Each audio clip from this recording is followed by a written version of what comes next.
Norse Mythology. Norse culture arose around 400 to 1400 Common Era in Scandinavia, which includes the present-day countries of Denmark, Sweden, and Norway.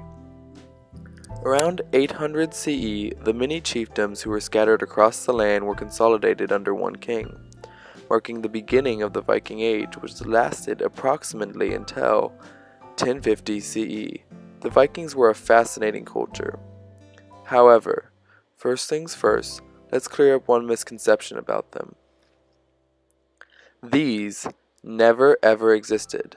Not only are they highly inaccurate, but they're outright stupid for the fierce battle-friendly Vikings who enjoyed swinging very large, very scary battle axes over their heads at very, very fast speeds. Horns would only get in the way of this delightful pastime. The Vikings used their highly advanced ships and navigational technique to conquer and pillage villages throughout the British Isles and continental Europe, and were quite successful at it, even reaching as far as Canada by some accounts. It was the people who lived in the British Isles who gave them the name the Norsemen, hence Norse mythology. The belligerent nature of the Vikings is reflected in their mythology, which they used to explain the world which they lived in, its phenomena, and who or what may have caused it. Norse mythology emphasizes the values of courage, freedom, and honor. In addition to these, there is a huge importance placed on warriors to do battle in defense of their tribes. For instance, the only real equivalent to the heaven we know today was for warriors who had died in battle and who were worthy enough to be chosen to live in Valhalla, the Hall of the Slain Warriors, where they would feast and fight for all eternity, along with the gods. First off, I'd like to apologize to the ancient Scandinavian people for butchering all of these names.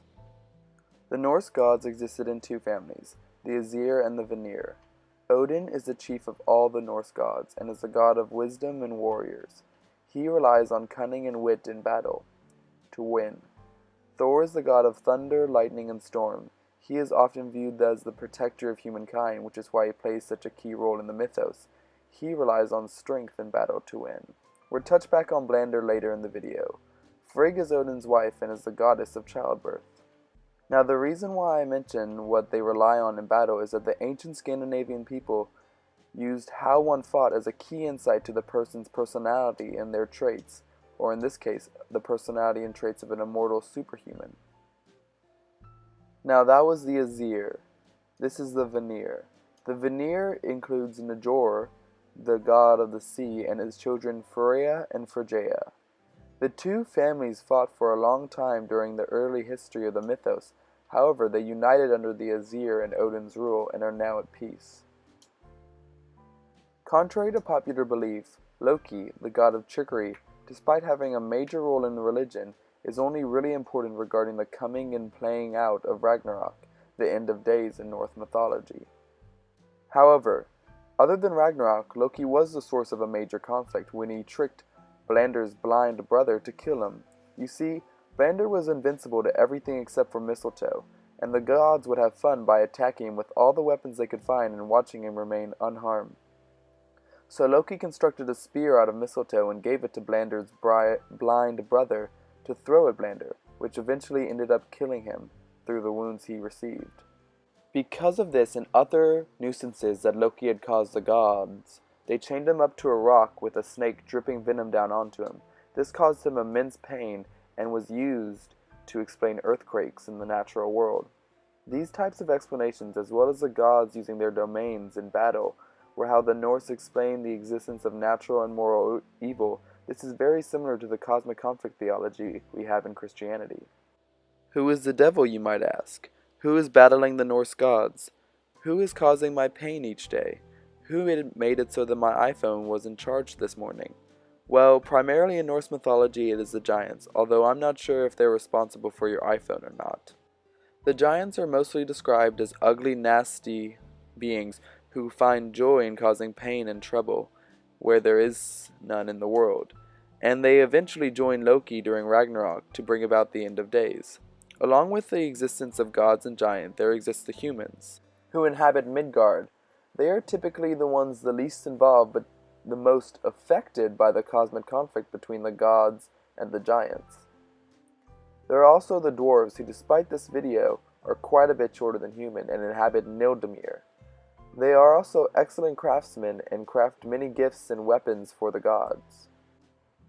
Next, there are the elves, who inhabit Savitamir and Alfamir, and are either dark or light elves respectively. Lastly, there are the animals of the earth, and all the weird combinations of them and the supernatural beings who had children. If I were to try to go through all of them, I would have to go around and around, back and down, left and up, and forth and right, before we could come back out of that tangled mess with a clear but still shaky understanding of the supernatural in Norse mythology, and frankly I don't think you or I want to spend that much time on that. Lastly, we have Ragnarok, which is a very fitting ending to this video because it is the Norse Armageddon, or apocalypse, the day of judgment. It is the end of days in the Norse mythology.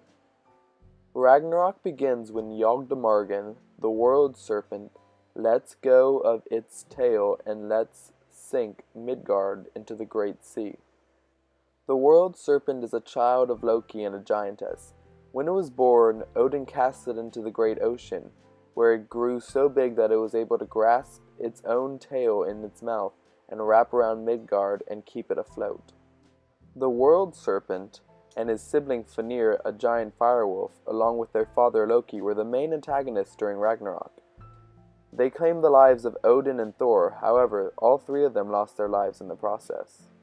At the end of Ragnarok, the world is burned, then swallowed up by the sea. However, it then re-emerges to be ruled over by the remaining gods in a new age and to be repopulated by the only two humans that survived. And this marks the end of the tale of the original Viking gods.